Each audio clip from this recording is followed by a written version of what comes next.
한 정형외과에서 일어난 일입니다. 20대 직장인 남성 A씨는 지난해 3월 B 병원을 찾았는데요.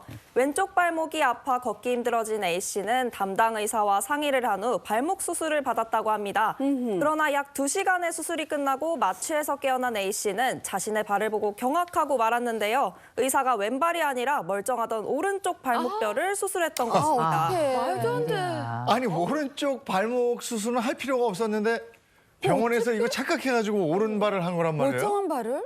그렇습니다. 병원 측에서 발을 착각한 것인데요. 아이고. 실수의 대가는 너무나도 혹독했습니다. 병원 측은 멀쩡한 오른쪽 발목뼈를 절단하고 철심 3개를 박았는데요. 사태를 알아챈 A씨는 즉시 경찰에 신고해 의료과실의 증거를 확보하고 다시 통증이 있던 왼발 수술을 받았다고 합니다. 결국 양쪽 다리를 모두 쓸 수 없게 된 A씨는 무려 약 5개월 동안 꼼짝없이 병원 신세를 져야 했는데요. 그러나 더 큰 문제가 남아 있었습니다. 잘못 수술했던 오른쪽 발목이 수술 전 상태로 회복되지 않았던 것입니다. 아이고. 그럼 멀쩡하던 그 발이 수술해서 더 좋아지는 게 아니라 더 잘못된 건가요, 그러면? 네, 안타깝게도 A씨의 오른쪽 발목은 영구장애 판정이 받았습니다. 세상에. 당시 복숭아뼈를 잘라 여러 뼈를 철심으로 연결해 발목이 움직이지 못하도록 고정해놨는데 뼈들이 다 굳어진 상태라 과거의 온전한 모습으로 돌아가기 어려웠기 때문입니다. 그 후 약 4개월의 재활치료를 거쳐 걸을 수는 있게 됐지만 발목이 구부러지지 않아 현재 오르막이나 내리막길을 걷는데 어려움을 겪는 상황이고요. 또 운전을 할 때도 브레이크와 엑셀 조작이 힘들어 차를 모는 것도 힘들어졌다고 합니다. 아니 이게 무슨 일이에요? 이게 있을 수는 있는 일인가? 이게 혹 데려갔다가 혹 붙이고 온 거 아니에요? 근데 지금 제가 얘기 들어보니까 이런 상상을 할 수도 없었겠지만 이번 사고가 이 난 병원이 되게 유명한 병원이라고 알려졌더라고요. 아, 진짜요? 네, 그렇습니다. 사고가 난 B병원은 명문대 출신 의사들을 중심으로 구성됐고 또 규모가 큰 정형외과 전문 병원이었다고 합니다. 특히 A씨의 집도인은 TV에도 출연한 박사 출신의 유명 의사였다고 합니다. 하지만 담당 의사는 당시 수술에 참여했던 직원이 A씨의 왼발이 아닌 오른발에 수술 준비를 해놔 그대로 진행하게 됐다고 해명했는데요. 또 A씨의 오른 발목도 외관상 화상이 있고 또 온전하지 않아서 수술 부위가 잘못됐음을 바로 알기는 어려웠다고 진술했습니다. 여기에 대한 A씨의 반응은 어땠나요? A씨는 이해할 수 없다는 반응이었습니다. 수술을 하기 위해서 왼발에 CT와 MRI를 찍으면서 모든 검사를 왼발 중심으로 했는데도 수술을 할 때 멀쩡한 오른발을 건드린 사실을 납득하기 힘들다는 것입니다. 그렇죠. 아니 그러네 수술 마취 동의서에도 좌측이라고 이게 뚜렷하게 거기에 체크가 돼 있는데 이게 웬일이랍니까? 그럼 수술 전까지는 오른쪽 발목은 뭐 사용하는데 아무런 문제가 없었을 거 아니에요? 네, A씨의 말에 따르면 그렇습니다. A씨는 7살 때 화상을 입어서 왼발을 제대로 쓰지 못하게 된 후에 4번이나 왼발을 수술을 받았는데요. 네. 오른발은 화상을 입기는 했지만 걷고 뛰는 데는 문제가 없어서 축구나 등산 같은 것은 했다고 합니다. 근데 이제는 그것마저도 어려워진 건데요. A씨는 그동안 오른발이 왼발을 대신해서 의지가 됐고 또 그 덕분에 일도 해왔는데 이제는 아무것도 못하게 됐다는 절망감이 든다고 호소했습니다. 아니 이걸 절망감으로 표현할 수가 없어요. 아니 멀쩡하던 발 그게 의지하던 유일한 발이었는데 이걸 쓸 수가 없게 된 건데 저는 정말 비극적인 일이라고 생각을 해요. 그러면 중요한 건 병원에서는 어떻게 대처했어요? 아, 그러네요. 네, B 병원 측은 A씨에게 당연히 병원비는 받지 않았고요. 네. 또 병원 근처에 월세방을 얻어주면서 재활치료를 돕고 있다.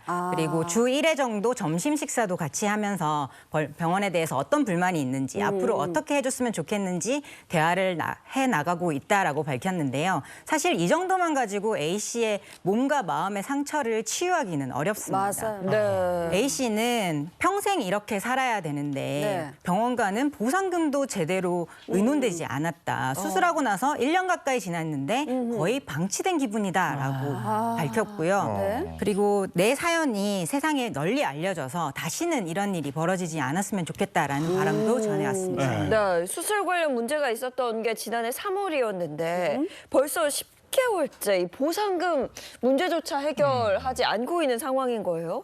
보상 문제 관련해서 뭔가 구체적인 답을 좀 줘야 할 것 같은데요. 있어야 될 것 같습니다. 여기에 대해서 비병원 측에서는 이런 사고에 대비해서 보험을 가입을 해뒀다는 거예요. 그래서 의료배상 공제조합에 지금 사건을 접수하고 심사를 신청해서 보상금 지급 절차를 논의를 하고 있다라는 얘기를 하고 있고요. 네. 또 별개로 추가 보상도 해줄 생각이 있다는 거예요. 그래서 지금 피해자와 원만히 해결을 하려고 최선을 다하고 있다라고 얘기를 하는데 이게 실제로 이루어져야 되는 부분이라는 생각이 들고 또 원래 수술하려고 했던 이 왼쪽 발목 여기는 그래도 다행히 수술이 잘 되었다고 합니다. 원래 이 발꿈치가 땅에 닿지 않았었는데 이 왼쪽 발목 발꿈치는 땅에 닿게 수술이 잘 맞춰졌다고 하고요. 그래서 교정을 하게 되면 원활하게 회복될 것으로 생각한다는 소견을 밝혔고 다만 이제 이게 멀쩡하게 수술한 오른쪽 발목이 문제인데 네. 구부리는 각도에 제한이 일부 있을 것 같다는 거예요. 그리고 앞으로 나사 제거 수술과 이 재활을 통해서 경과를 좀 지켜봐야 되는 상황이라고 합니다. 네. 근데 계속 수술하고 재활하고 수술하고 재활하고 이게 언제까지 하면 끝입니다. 이런 기약이 없잖아요. 그러니까 환자 입장에서 너무 답답할 것 같아요. 근데 이번 사건 같은 경우에는 병원이나 의사의 잘못이 워낙에 뚜렷하기 때문에 맞아요. 이거는 그 법적으로도 문제가 안 될 것 같아요. 이건 다 해줘야 될 것 같고. 근데 그 외에 의료 사고가 났을 때 일반인이 법적으로 대응하는 게 굉장히 힘들다고 들었거든요.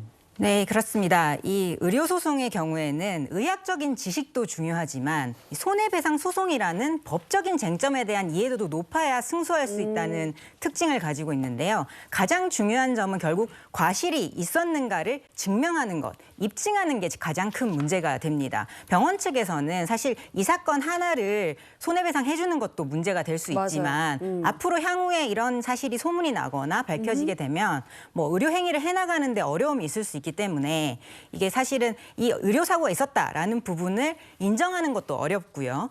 대부분 부인하게 되고 또 이 소송에 있어서 필요한 증거 자료를 제출하는 데 있어서도 소극적으로 나올 수밖에 없는 현실입니다. 사람의 인생을 망치는 건데 몸을 망치는 일인데 그거를 쉬쉬한다는 게 이게 말이 됩니까? 그리고 요즘은 안 그렇죠. 예전에는 입증 책임이 또 피해자한테 있었어요. 맞아요. 그렇지 않죠. 그런 거. 네. 어쨌든 이 법적 소송을 통해서 의료 과실이 인정이 되면 이게 어떻게 됩니까? 이게 처벌이 가능합니까? 네.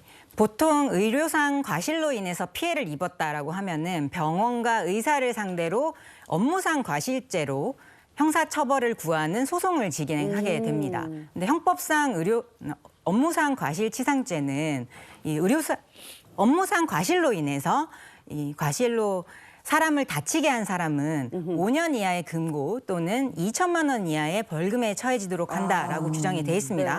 그런데 문제는 의료사고가 있다고 해서 무조건 의료인을 형사처벌할 수 있는 것은 아니라는 점입니다. 왜냐하면 이 의료사고 자체가 의료인의 과실로 인한 점이라는 점이 확실하게 입증이 돼야만 처벌이 가능한데요. 우리 형법은 증거가 좀 애매하다, 모호하다라고 하면은 무죄로 추정하게 되는 무죄 추정의 원칙을 적용하고 있기 때문입니다. 그래서 의사가 확실하게 의심할 여지 없이 과실을 일으켜서 이 환자에게 이런 손해를 입혔다라는 점까지 입증이 돼야 이렇게 형사처벌까지 이루어진다라고 보시면 되겠습니다. 사실 이게 정말 있어서는 안 되는 될 거지. 일인데. 근데 뭐 이와 비슷한 사고가 또 예전에도 있었다면서요? 그렇습니다. 2020년에는 생후 20개월 된 아기가 왼발 대신 오른발을 수술받았다면서 아이의 부모가 의료 과실을 주장한 사건이 있었는데요. 왼쪽 발등에 염증을 제거하는 수술을 받기로 했는데 정작 수술실에서는 오른쪽 발등에 대한 수술이 진행됐다는 것입니다. 부모가 해명을 요구하자 병원 측은 수술실에서 보니 오른쪽 발등 상태가 더 심한 것 같아서 수술 부위를 변경했을 뿐 과실은 없다고 답해서 논란이 되기도 했는데요. 이처럼 횟수 자체는 적지만 수술 부위를 잘못 판단해서 수술하는 경우가 종종 발생해온 것으로 나타났습니다. 근데 보통 수술 변경하려면 부위를 변경한다 그러면 환자의 동의를 받아야 되는 거 아니에요? 아니 그 의사를 이건 뭐가 유치원부터 잘못됐어. 다시 교육을 시켜줘. 해야 돼. 오른쪽 왼쪽 모르는 의사 아닙니까 지금? 그래, 그러니까요. 아니 보호자인 부모의 동의를 받지 않고 맞아. 그냥 엉뚱한 부위를 수술한 거예요. 변명한 거죠. 이건 뭐 당연히 의료 사고로 볼 수 있지 않을까 싶은데. 근데 이게 오른쪽 그 환부가 있었다고 했잖아요, 네. 의사가. 그런데 그 환부의 상태가 얼마나 위급한 상황이었냐, 여기에 따라서 이 책임 범위가 좀 달라질 여지는 있어 보여요. 일단 원칙적으로 우리 의료법에서는 전신 마취할 정도로 지금 굉장히 중대한 수술, 그리고 뭐 수혈을 해야 되는 수술, 이렇게 뭐 신체나 생명에 어떤 중대한 위해를 발생하게 할 수 있는 그런 수술에 대해서는 당연히 환자나 법정 대리인한테 동의를 받아야 된다고 규정을 하고 있어요. 그런데 설명이나 동의 절차를 받기 어려울 만큼 총각을 다투는 위급한 상황이 있을 수 있잖아요. 그렇죠. 네네. 그럴 때는 예외적으로 사전 동의 없이도 이렇게 수술을 할 수 있다, 이렇게 규정을 하고 있는데, 만약에 말씀하신 것처럼 전혀 수술할 필요도 없는 멀쩡한 부위를 잘못 착각해서 수술했다고 하면 이건 명백한 의료사고로 봐야 되고 업무상 과실치상으로 처벌할 가능성도 있다고 생각을 네. 합니다. 그리고 설령 어느 정도 문제가 있었다고 하더라도 네. 반드시 이런 수술을 통해서만 치료를 할 수 있는 상황이 아니었는데 과잉 수술을 한 것이다, 결과적으로. 그렇게 되면 이 부분에 대해서 손해배상 책임도 지게 될 수가 있거든요. 그렇지만 오른쪽 발등에도 수술적인 처치가 필요하고 수술 후에 이게 뭐 딱히 부작용 없이 잘 회복이 돼서 이 처치가 잘 된 거다라고 하면 여기에 대해서 손해배상 책임이나 업무상 과실치상까지 책임을 묻기는 좀 어려운 측면이 있어요. 유사한 사건에서 실제로 무죄로 판단한 사례가 있었거든요. 그래서 구체적인 사정에 따라서 동의 없는 수술의 책임 범위도 달라질 거라는 생각입니다. 아니 의료 사고 소송이 아직도 이게 저 피해 입증 책임이 피해자한테 있는 거예요? 이게 아직도 이렇게 돼 있나? 좀 바뀐 거 아니었나? 네, 일반적으로 손해배상 소송에 있어서는 손해를 주장하는 쪽에서 입증하는 것이 원칙입니다. 어떤 일이 있었고 손해가 발생했다. 그리고 그 일과 이 손해 사이의 인과관계까지 손해를 주장하는 쪽에서 입증하는 게 원칙인데, 이 의료소송에 있어서만큼은 이 입증 책임을 다소 완화해주고 있기는 합니다. 왜냐하면 의료적인 지식이라는 것이 사실 일반인이 알기에는 굉장히 어렵고 그렇죠. 네, 고도의 전문적 지식이기 때문에 이게 의사가 어떠한 처치를 했기 때문에 내가 이러한 피해를 입었다라는 것을 일반인 측에서 입증하라는 것이 사실은 굉장히 어려운 일이거든요. 그래서 대법원도 최근에 이 의료소송에 있어서의 과실을 입증할 책임을 완화해주는 표현을 썼습니다. 의료소송에 있어서 환자가 입증할 책임은 의사가 통상적인 주의 의무를 기울이지 않았다는 점을 입증하고, 그리고 그 점이 환자에게 손해를 입힐 수 있었다라는 점에 대한 개연성만 있으면, 사실은 다른 소송에서는 개연성으로는 안 되는데 네. 의료소송에서는 의료소송에서. 개연성만 있게 되면 입증 책임을 완화하게 된다라고 판단을 했습니다. 아니 어떤 물건에서 우리가 물건 사서 손해 보거나 뭐 잘못되거나 이러면 교환 환불 그런 거 하면 있죠. 되죠. 네. 근데 의료 사고는 맞아.